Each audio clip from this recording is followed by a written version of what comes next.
When you're adding a new post or a new page, you have a few publishing options, and let's take a look at those right now. Now, of course, the main option is to simply publish, and that means it's going to go live to the site. However, you may decide that you're not quite ready to publish something, you're not finished creating it, or you're not finished editing it.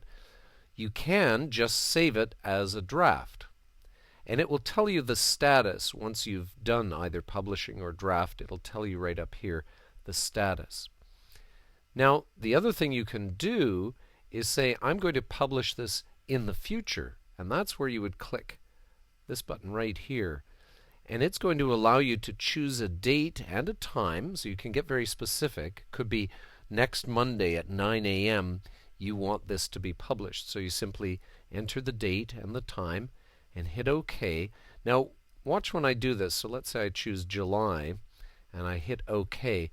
One thing to be aware of is, notice it says scheduled for. That's got the new date. This button has changed to say schedule.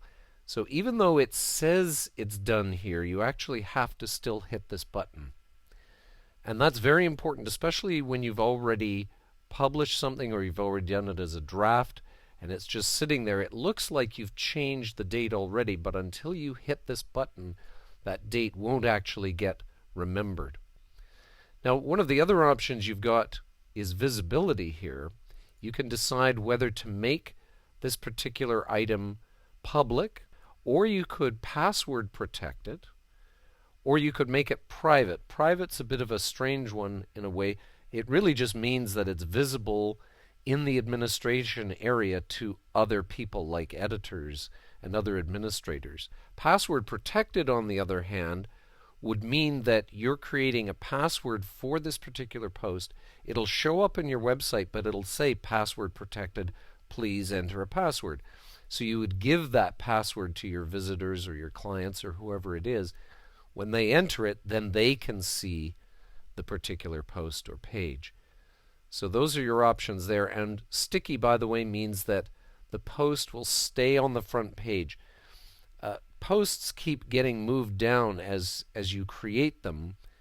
The old ones get replaced by the new ones. Sticky means it's going to stay there. It's going to stay visible on the list no matter what happens. And of course, you can change the status at any time just by going here and saying, I'm going to switch this to pending review, for example, which is a particular status that tells an editor this is ready to be reviewed. Draft means it's not ready for review, so an editor wouldn't touch it at that point. If we had scheduled this already, we could change its status from that. If it was already published, we could change it back to a draft. That can all be done from this drop-down menu here. So that's a quick overview of the options you've got for